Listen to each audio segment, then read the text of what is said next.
The first few victims of the so-called voodoo killer were women. Not that you could tell. Looking at what remained of the bodies after what the killer had done to them, it was difficult to identify what gender they might be. It was hard even to recognize them as human. The bodies initially were just that, bodies, or rather just upper bodies. Torsos with the limbs and heads removed. Even the chest in many cases was gouged and mutilated beyond recognition. When we did finally find some of the other pieces, such as the heads, they were little more than skulls, stripped of the flesh and muscle tissue so that only the exposed bone was visible. It was the sort of depraved act for which someone had to be held responsible, someone that it was my job to find. My name is Detective Nicolette. As a detective, I work not from hearsay, mythology, or guesswork, but from the cold, emotionless truth of facts. Whilst the red-top tabloid papers screeched about the murders, covering their front pages with the lurid splashes about the occult, black magic rituals, and voodoo priestesses, I went to work, examining the real facts of the case, piecing together bit by bit the tiny scraps of evidence that I hoped would eventually allow me to catch and bring to justice the heinous individual or group who had committed such awful crimes. I cannot blame the papers for thinking of black magic. Of course, everything they wrote was needlessly sensationalized in order to sell copies. The mantra, if it bleeds, it leads, being their typical way of operating. But in this case, they had a reason. There had previously been cases, in the UK and elsewhere, where only a torso of the victim had been found. In other similar cases, bodies were discovered with specific body parts missing. A tongue, the genitals, the left eye, or the right hand, all of which had some significance in occult practices, and were linked to other ritual murders. Sometimes specific organs were removed, the liver or heart holding particular significance in some dark magic. I myself had worked on a case in the past where the perpetrator had kept a ring of human tongues, but that is another story. I suppose it was inevitable that the papers would link these murders, which occurred in early 2019, with the so-called ritual or black magic killings. To lump all of these incidents together as voodoo, however, was irresponsible. Voodoo is a religion practiced by a number of devout, law-abiding citizens who are needlessly villainized by these kinds of stories.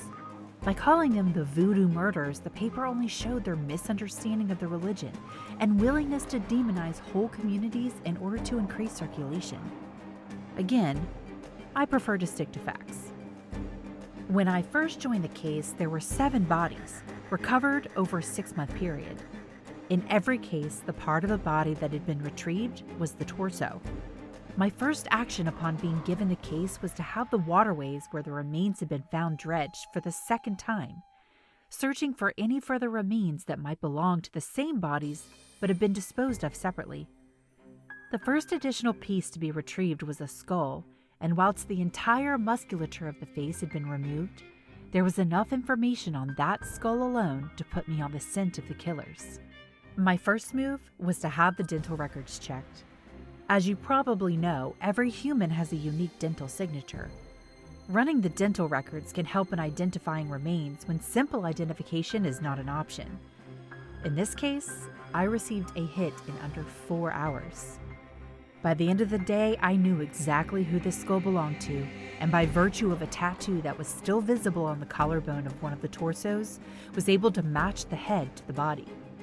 I wished that at that point I could have released the body, handed it over to the family and let them bury their daughter, and perhaps achieve some measure of closure and peace. Unfortunately, it was imperative that I didn't. Not only did I need to keep the identity of the victim a secret, I needed to disguise the fact that I knew. The girl's name was Amber Short. The fact that I had figured this out had to remain a secret, because I did not want to alert her killers that we were onto them. If my theory was correct, my idea about how and more importantly why Amber was killed, then I needed to keep the information to myself. The following day, I identified a second body, this time from the torso itself. Unlike some of the others, this torso could be almost immediately identified, as likely being that of the woman on account of it still sporting a pair of breast implants which the killers had been too lazy or ignorant to remove. What they had not realized is that every breast implant has a serial number imprinted on it, meaning that it can be traced back not only to the manufacturer, but to the area where it's sent, where it was used in surgery, and in some cases, such as this one, who the implant was eventually given to. By the end of the day, I had a name and had also confirmed the pattern that I'd established. The second girl's name was Olivia Hurd, and like Amber Short, she had, up until her disappearance, been a YouTube influencer. It was time to close in on the perpetrators, and in a twist that would have fitted perfectly on the covers of those schlocky tabloid newspapers, I decided to hunt for a killer by using a ghost. The following morning, I contacted Interpol and had them feed measurements, likenesses, and other distinguishing features, including video footage and photographs, into their facial recognition software. The guys entering the data were somewhat shocked to discover that the two faces I'd asked them to find belonged to dead women. At first, they balked at the idea, claiming it to be a waste of time and resources to use facial recognition to look for people who they knew were dead. "Why in God's name," they asked dismissively, "would you want to search for the features of someone who has been dead for several months?" My answer was short, abrupt, and silenced them instantly. "Because," I said slowly, "someone else is wearing it." The previous day, I had examined the skull of Amber Short. The flesh, tendons, and skin removed from the face had not been slashed or raked off in a violent attack. There were no troughs or indentations on the bone where someone had scraped the flesh. Rather, it had been removed, carefully and with precision. So carefully, one might almost call it surgically. It was my belief that Amber Short and Olivia Hurd, both well-known YouTube influencers with hours of content and scores of fans, were chosen for their faces. Someone who had seen them, admired their beauty, and decided that they not only wanted a face similar to that face, they wanted that face. The question then was who would do such a thing and who would be able to help them. Looking through the subscriber list of both Amber and Olivia, I found one name that stuck out. Paul Radley, a cosmetic surgeon based in Switzerland and dealing with a highly exclusive clientele. Mr. Radley followed the accounts of 17 other female YouTube influencers, 5 of whom had been reported missing. Our other bodies. Relaying this information to Interpol, I told them to check for any female subscribers to those channels whose own social media accounts had gone silent or lacked photographs within the last 6 months. Accounts where the snap-happy owners had suddenly stopped posting photos because they recently underwent surgery. 7 accounts fit that description. I then asked that the GPS data of those individuals tracked from their phones be released to show me locations they had visited in the last few months. In every case, the woman involved had recently flown to Switzerland. Of course, we could not simply arrest these individuals immediately. How would we identify them if they had undergone the kind of major cosmetic surgery that I suspected them of having had? Instead, I requested Interpol to narrow their facial recognition searches to posts within Europe, particularly countries neighboring Switzerland. The following morning, we got a hit. A woman sitting at a cafe in Milan had been recognized. She was wearing Amber's face. A day later, the woman who had been given Olivia's face, hair, and breast implants was spotted in Paris. Both women, when arrested, told of how Dr. Radley had offered them the chance not only to look like their heroes, but to actually have their hero's face surgically replace their own, along with any other physical attributes that they wanted. Through a combination of pioneering surgical techniques, makeup, and prosthetics, he was able to take features from one woman and place it onto the unscrupulous face of another. For the work to be completed, the clients paid upwards of $1 million. The poor girls whom the features were taken were simply discarded. A week later, Paul Radley was arrested in Switzerland. He He was extradited to the United States and a year ago was sentenced to serve a number of back-to-back sentences. It was less than a week into his stretch that a man named Matthew Short, Amber Short's younger brother, who was serving a stretch for aggravated assault, caught up with Mr. Radley. It seems that during his canteen duties, Mr. Short was able to heat a full pan of strawberry jam to boiling point. With the help of several other accomplices, he then pinned Radley down and poured the molten mixture onto the skin of his face. The sugars in the jam made the mixture stick to the skin, scalding, burning, and hideously scarring Radley for life by literally melting the skin from his bones. Matthew Short was given an additional 3 years in prison for his actions. He's said to have laughed in the courtroom and accepted the sentence gladly. On his way out, he was heard to say that with his scars and half blind, Radley would now be very easy to identify in any prison in any land. He said with a short laugh, is going to have a very uncomfortable few years.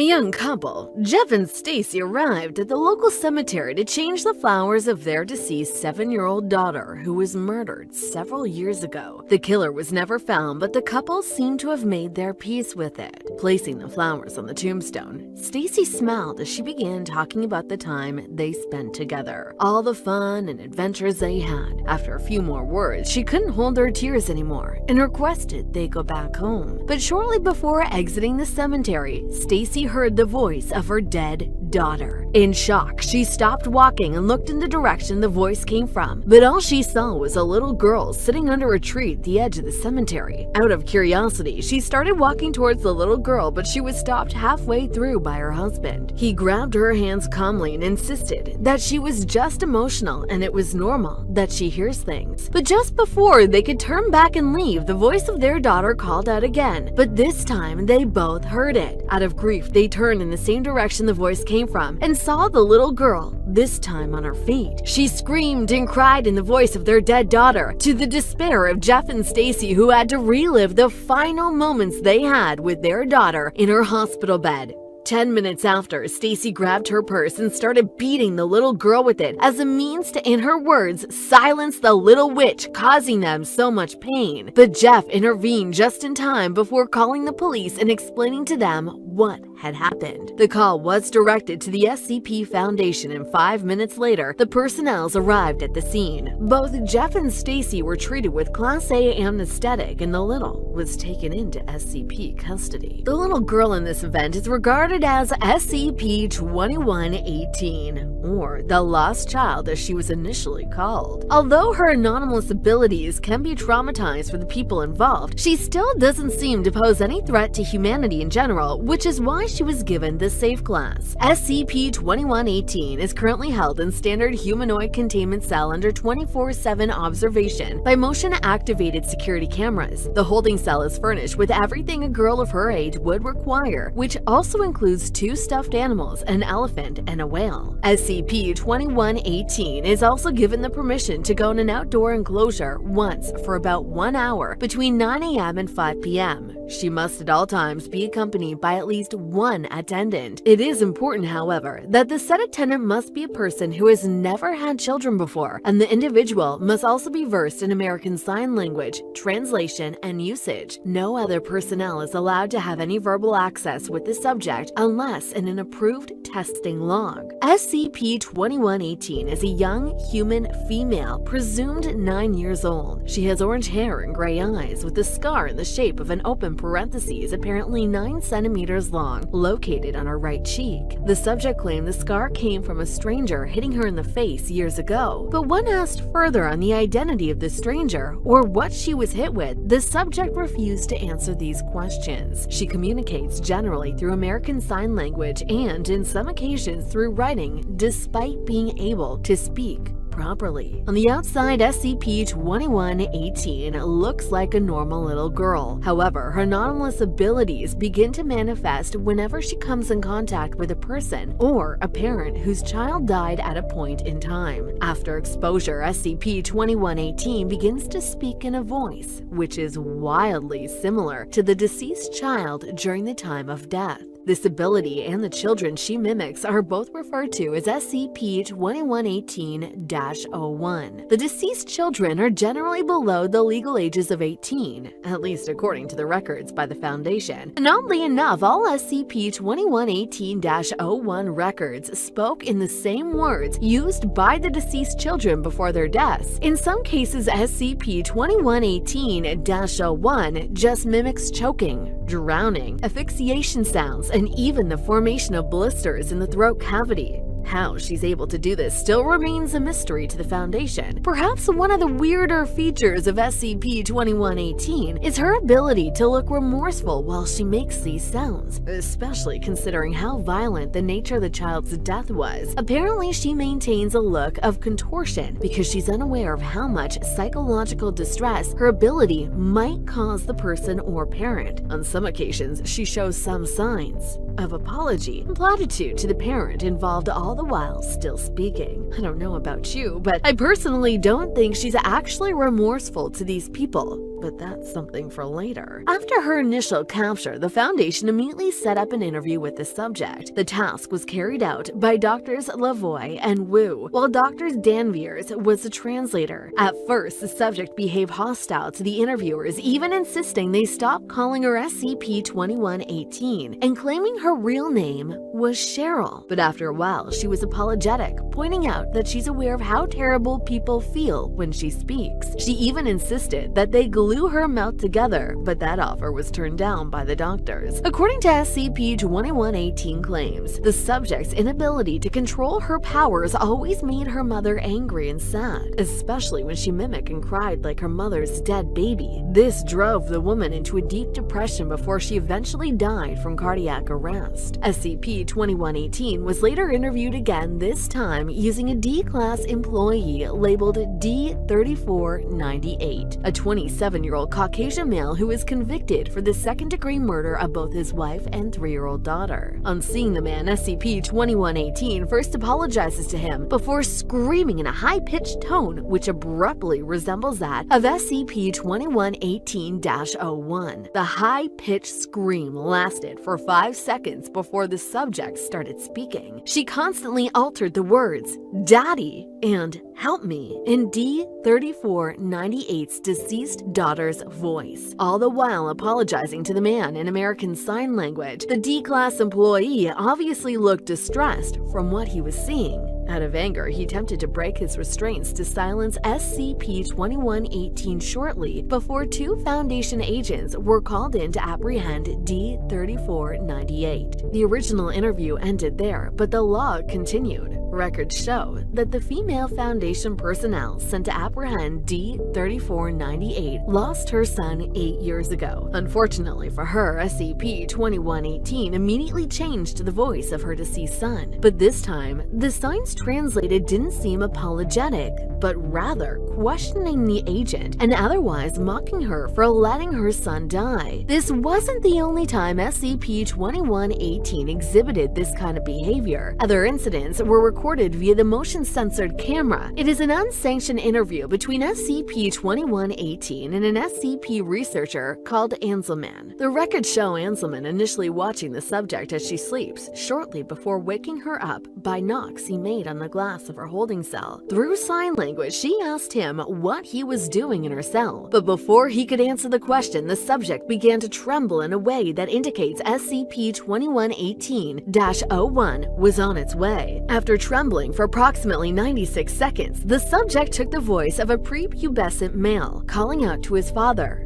Anselman was delighted by this occurrence. The joy on his face to once again speak with his deceased son seemed very obvious, but his joy was short-lived. See, Anselman's initial theory on SCP-2118 was that she was the gateway to speak with a deceased child, kind of like the mediums we refer to in modern times as psychic. As the subject spoke in the voice of his son, he tried having a conversation with him, claiming that he was manifesting through SCP-2118. The subject, however, didn't like the assumption, and she made the point clear by asking Anselman a series of random questions, which basically taunts both the living and the dead, before giving a series of sign language, which translates to, "Did you think you could really talk to him?" Then another which translates, "He's dead. They're all dead. I can't be him for you. I can't be anyone." The log ends with Dr. Wu escorting Anselman out of the cell with SCP-2118 staring at them as they leave. Apparently, Anselman was treated with Class A anesthetic and assigned to a different Foundation site. Dr. Wu also made sure that all the records of the encounter were stored securely in private Foundation archives. I only managed to get a hold of this log thanks to my inside source. At least I didn't think much about this particular log, but then I recalled SCP-2118's first log on her abilities and how she claims that she is not in control of her abilities. I personally find that to be false, which brings us back to my initial assumption on the fact that SCP-2118 isn't at all remorseful for the pains she causes others. As a matter of fact, I believe she finds joy and entertainment in seeing others suffer, at least as she exhibited in her encounter with the female Foundation agent. Another conclusion I can draw from these logs is the probability that she is in fact in control of her abilities, especially considering the questions she asked Anselman using his son's voice. Although I do believe both of my assumptions on SCP-2118 are correct, I do still have a question on how she got such an ability in the first place. Could the stranger have been an SCP subject capable of passing or creating abilities in normal humans? Or could it just be that the said stranger was actually a scientist who conducts experiments on little children, as was the case of Mr. Green, the apparent creator of SCP-040, aka Evolution's Child, and Dr. Vastabrook, the creator of SCP-191, the Cyborg Girl. Although I haven't got a clear conclusion on how SCP-2118 got her powers, I am, however, certain that the mysterious stranger has something to do with it. I may be wrong, so I'll let you decide. Did the mysterious stranger have something to do with the lost child's anomalous abilities? If so, how did he do it? Share your thoughts in the comment section below. Like this video and subscribe to my channel. I'll see you in the next one. What do you have for me? Wow, that's a big one. Okay, I'll meet up with you soon.